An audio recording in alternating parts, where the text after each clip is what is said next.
Et coucou très cher ami spirituel des poissons. Je vous retrouve aujourd'hui pour votre horoscope du mois d'octobre. Donc je suis ravi de vous retrouver, j'espère que vous allez bien. Pour les personnes qui avaient choisi, qui découvraient la chaîne, bienvenue à vous. Merci à tous les anciens abonnés. Alors la chaîne, ce n'est pas, alors je précise parce qu'il y en a qui me disent que je tire les cartes des fois. Non, ce sont 7 supports de cartes qui me servent à faire mes tirages.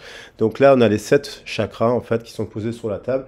Donc ce n'est pas des cartes que j'ai que j'ai choisies au préalable. Non, je ne fonctionne pas comme ça, ni en guidance collective, ni en guidance privée. Alors, pour les donc, oui, je veux pas. La chaîne s'appelle Arc-en-Ciel Guidance et Tarot pour rendre hommage aux 7 couleurs de l'arc-en-ciel qui sont en lien avec les 7 chakras. Donc les chakras terrestres d'origine terre, feu, et après on a les chakras célestes. Là, on a l'eau aussi, donc terre, feu, eau et air, et donc qui permettent aussi d'un peu de travailler, avec notamment l'outil des horoscopes, aussi mes guidances collectives et privées. Alors, je rappelle que cette guidance est collective, elle ne pourra pas parler à tout le monde. Je rappelle que je suis dans la pensée positive, donc mon objectif, c'est de me dire que si en début de mois, on a un problème, on peut trouver une solution à la fin d'un mois, que ce soit à travers un accompagnement d'un psychologue, d'un thérapeute, d'un conseiller professionnel, d'une assistance juridique. Et puis que les tarologues sont là aussi pour donner des conseils. Je me sers de ces outils. L'horoscope, pour moi, c'est un outil de développement personnel. Et donc, effectivement, là, ce mois-ci, j'invite à tout le monde à se nourrir de l'énergie de la balance, puisqu'on est sur l'énergie collective de la balance, qui signifie quelque chose, qui est un signe cardinal, qui lance la saison de l'automne, voilà, qui nous parle d'air, qui nous parle de mouvement, qui nous parle d'équilibre, qui nous parle de justice aussi, d'esthétisme, qui est régi aussi sous la planète Vénus, entre autres. Alors, on va attaquer le tirage. Donc, si bien sûr c'est collectif, si vous souhaitez une guidance privée, ben, vous me contactez, je vous explique un peu. Vous avez un peu dans le descriptif un peu mon parcours professionnel, d'où je viens, c'est important de savoir à qui on a affaire.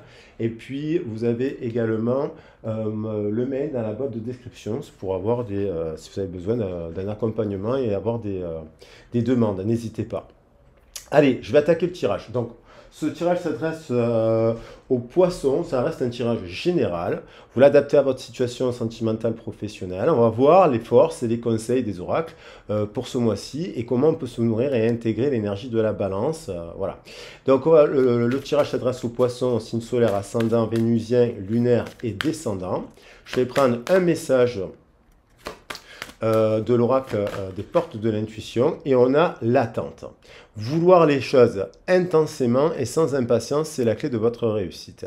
Donc là, il y a peut-être, avec la colombe là, qui nous parle de paix, il y a peut-être l'attente de résoudre, il y a peut-être des poissons qui attendent d'avoir une réponse par rapport à une demande. Ça peut être, par exemple, au tribunal, on attend une réponse par rapport à des séparations de biens, par rapport à une garde d'enfants, une pension alimentaire. Il y a aussi l'attente de recevoir des nouvelles d'une personne pour faire la paix, l'attente aussi d'un nouvel emploi pour ceux qui ont fait des demandes. Et on voudrait d'être patient, de faire preuve de patience, et c'est la clé de votre réussite. Alors peut-être en début du mois, effectivement, il y aura un moment d'impatience, peut-être les choses tardent à venir, mais on vous dit que là, il y a une nouvelle page qui est en train de s'écrire. Il y a aussi un chapitre de votre vie qui est en train de se clôturer. On vous dit que le succès va dépendre d'un état d'esprit positif et de l'emploi de certains mots que vous utilisez. Donc, à voir, ça peut être un examen professionnel aussi, la rédaction d'actes administratifs, ça peut concerner aussi un mariage aussi, peut-être l'attente d'une officialisation ou d'une rupture en fonction de votre situation, bien entendu. Alors, on va regarder, je vais prendre un message des portes de l'univers. Alors, c'est celle-là qui veut venir, l'émerveillement. 14, on a le chiffre, alors là, je n'ai pas fait il n'y avait pas de chiffre, mais ici, le 14 nous renvoie à la tempérance, ça nous renvoie à la guérison et nous renvoie à l'équilibre. La tempérance, vous savez, c'est l'image de l'ange, d'une femme d'énergie féminine angélique, qui tient 2 jarres d'eau et qui met l'équilibre. La tempérance nous parle de paix aussi. La tempérance nous parle de conciliation, de compromis. La tempérance, elle nous parle aussi de rééquilibrage et aussi d'amitié. Connecté à votre cœur d'enfant, un joyeux s'ouvre. Donc il y a peut-être des choses à rééquilibrer par rapport à il y a peut-être votre sphère de loisirs en fonction de votre sphère privée, en fonction de votre sphère professionnelle. Il y a peut-être des choses à rééquilibrer pour exploiter un maximum vos cordes surtout vous permettre d'être connecté à votre enfant intérieur, à cet émerveillement, peut-être à travers les yeux de vos enfants, hein, ça peut être aussi à travers les yeux de vos enfants, avec aussi la volonté d'avoir des enfants. Pour avoir des enfants, il faut peut-être rééquilibrer le professeur. Déjà, prépare un peu le terrain. J'aime beaucoup cette carte, je la trouve magnifique. Donc je la mettrai dans le tirage là parce qu'elle est super belle. Et vous voyez, c'est aussi retrouver son cœur d'enfant à travers les relations de notre entourage. Pour cela, c'est bien de faire un travail sur son passé, un travail sur soi et de remise en question, de rééquilibrage d'énergétique interne, donc sur le principe des énergies alchimiques. Et donc, il y a apparemment un joyeux chemin qui s'ouvre pour les personnes qui arrivent à cela, à faire cela. Et on a un dos de deck, la sagesse des blessures. Donc il y a certainement des personnes qui ont eu des blessures de leur enfance et qui viennent. Et là, on a l'impression qu'il y a un rééquilibrage qui s'opère, une guérison pour certaines personnes qui ont fait un travail d'introspection 4 et 5, 9, qui ont fait la lumière, qui ont été accompagnés, hein, guidés, accompagnés, soit par un thérapeute, un tarologue ou un coach ou un psychologue, pour avoir de la reconnaissance, malgré d'avoir la reconnaissance pour tout le vécu, même des anciennes cicatrices. Alors, c'est pas simple, bien entendu, mais il y a des choses qui peuvent être débloquées, justement, à travers les guidances, par les méditations aussi. Voilà. Je vais prendre aussi une carte, 3 messages, parce que des fois, vous savez, les oracles, il ne faut pas prendre beaucoup de messages. Parce qu'en fait, ça met l'ambiance. Donc, il y a déjà des personnes qui sont en guérison par rapport à des blessures de leur enfance du passé. Il y a l'idée d'écrire une nouvelle page plus rééquilibrée, puisque justement, on a fait le travail sur cela.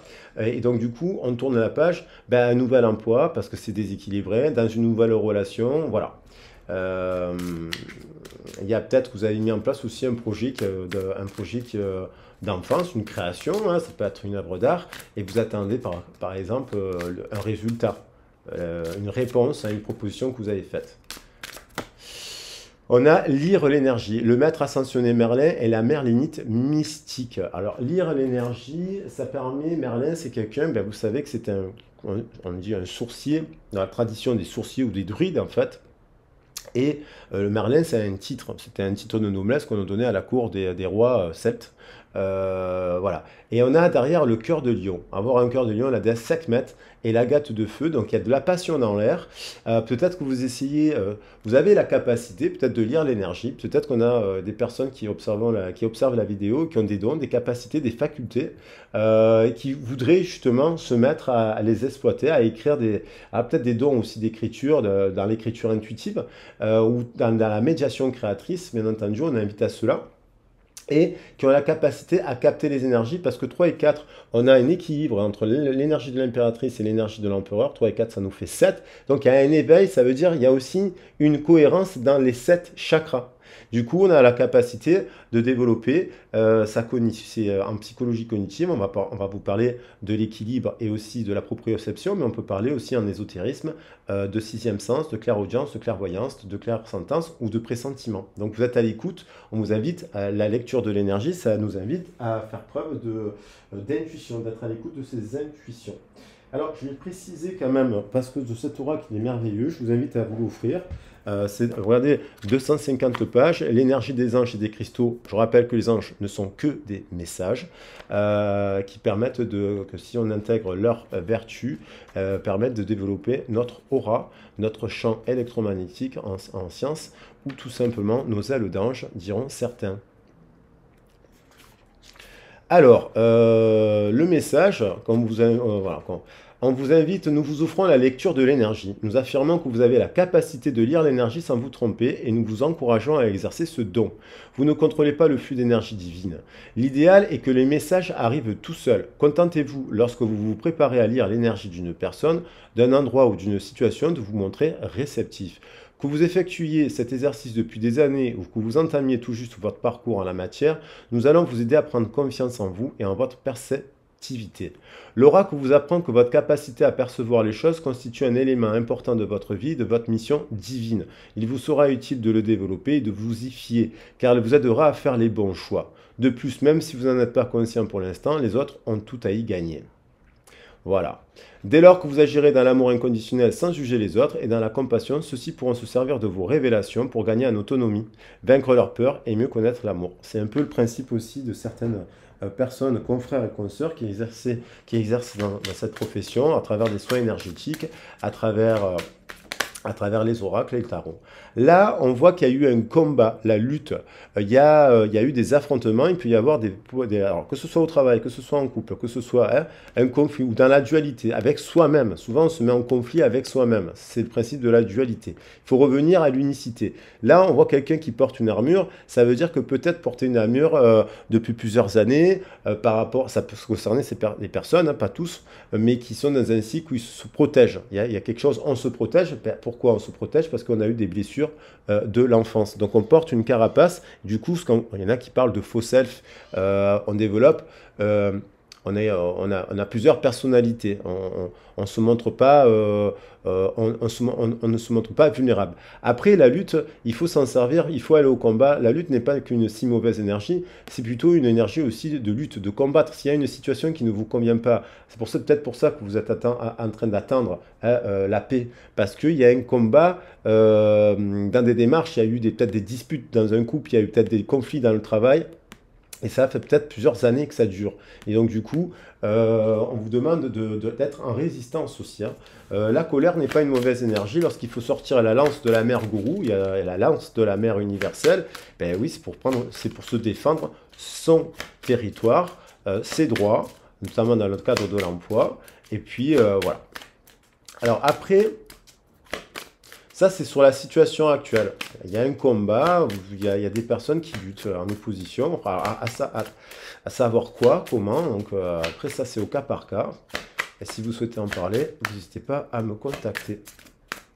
Pour faire un point, c'est toujours bien d'avoir un regard extérieur. Là, on parle de silence avec le 17. Donc, dans le tarot de Sochane, on retrouve les cartes du tarot de Marseille. Le 17, c'est l'étoile, hein. Et on retrouve la mer universelle, on retrouve la nature, on retrouve la lune. Là, il y a un moment, peut-être que le silence, à travers dans le chakra des plexus solaires, ça peut être qu'il y a une période justement où il n'y a pas de charnel dans le couple, il n'y a pas de passion. C'est silence radio 17 et 8, ça nous fait quand même 25, mais il y a une prise de conscience, il y a un éveil, quoi. Il y a un éveil, parce que ça nous fait 7, 17 et 8, 25, 7. Il y a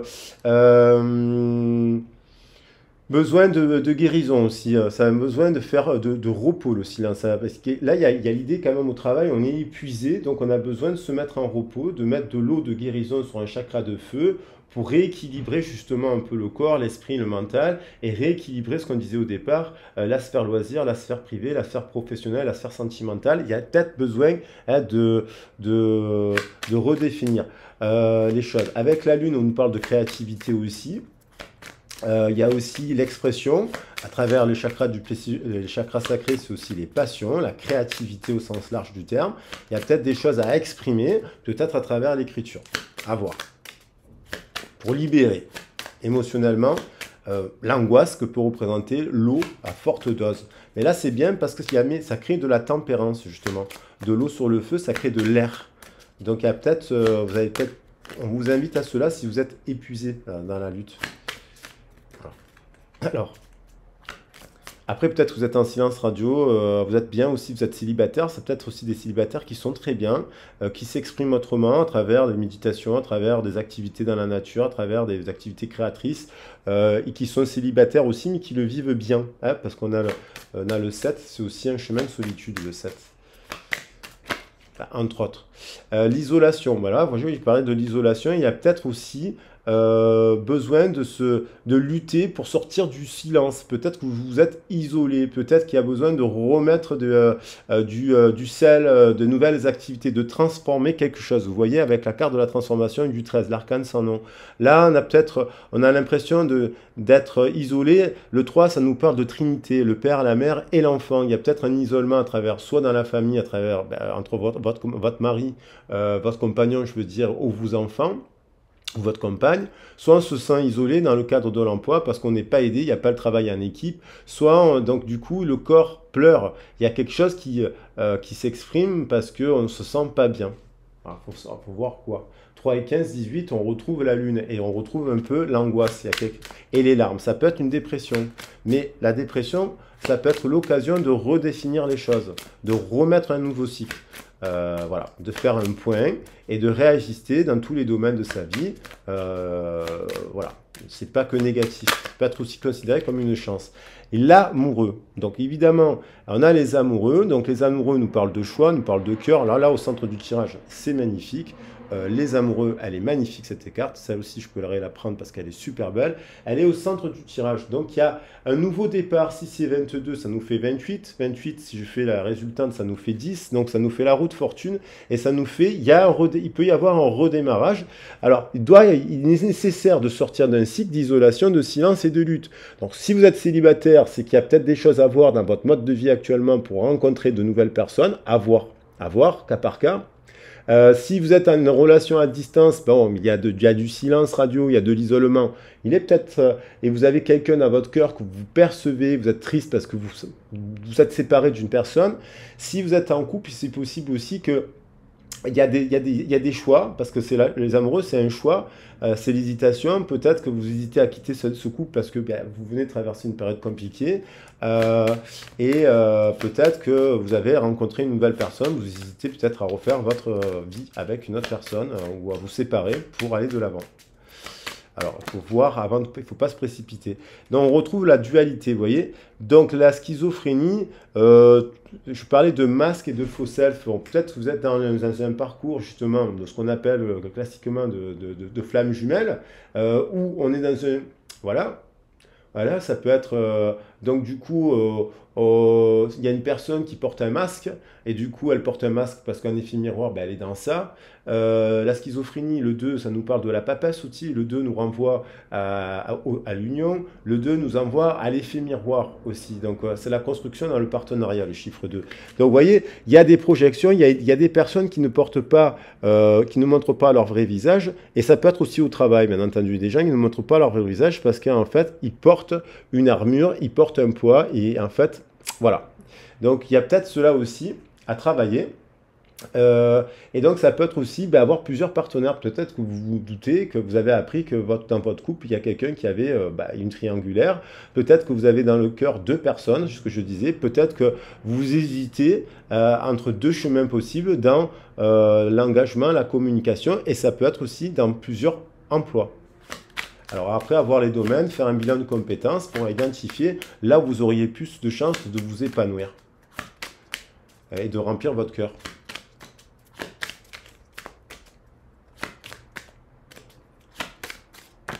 On a l'harmonie. Bon, il y a quand même un rééquilibrage, il y a vraiment un lien d'âme, là, il y a un lien de cœur, il y a une âme sœur, vous êtes lire l'énergie, vous captez l'énergie. Non, vous n'êtes pas fou, vous n'êtes pas folle, vous êtes éveillé et vous avez dans le cœur la capacité, quand on est dans le cœur, on est à la juste place, eh ben, il y a un éveil des chakras supérieurs, il y a un équilibrage entre les chakras racines et les chakras inférieurs et les chakras supérieurs, quand on est en cohérence, on est dans le cœur. Et donc, du coup, on peut lire l'énergie, justement. Lire l'énergie, on peut ressentir des personnes, on peut avoir de l'intuition, on peut les conseiller bien, on est empathique lorsqu'on lit l'énergie. On se met à la place des gens pour leur donner les meilleurs conseils, par exemple. Donc, il y a cette histoire quand même de guérison. Il y a 19, on fait la lumière, peut-être vous faites la lumière actuellement, qu'effectivement, il y a un lien supérieur à la normale et il y a un domaine de prédilection dans l'activité professionnelle qui pourrait vous amener dans ce chemin-là, dans le soin à la personne, et là on vous invite au succès. Donc le succès, parfait. Donc là du coup 6 et 7, 13, il y a une transformation. Après une période de lutte, d'attente, de transformation, de choix, d'hésitation et compagnie, hop, on pourrait terminer le mois avec deux chakras super équilibrés. On tourne la page sur un ancien schéma de fonctionnement. On revient au cœur de l'enfant. On capte les énergies. Là, il y a un couple sacré. 3 et 4, c'est un couple sacré. Ça peut être un partenariat, bien entendu, professionnel qui est positif. Et on tire les leçons de son passé avec la sagesse des blessures. Donc, voilà, soyez à l'écoute de vous-même avec la voix intérieure. Voilà, ça reste une guidance générale collective. Voilà, on vous invite à prendre ces conseils-là. Après, il faut voir votre situation dans le détail. Pour cela, ben, je reste disponible si vous avez besoin d'une guidance, qu'elle soit sentimentale, professionnelle, voire globale. Vous n'hésitez pas si vous avez besoin de faire un petit point sur votre situation pour avoir des conseils. Et puis, ben, je serai ravi de vous accueillir. Si la vidéo vous a plu, ben, bien entendu, partagez-la, abonnez-vous. C'est gratuit, il n'y a pas de monétisation. Et puis, si vous voulez me contacter, ben, vous avez mon mail dans le descriptif de la vidéo. Voilà les très chers amis des poissons, je vous embrasse bien fort et puis je vous fais des grosses bises de Marseille. À bientôt, au revoir.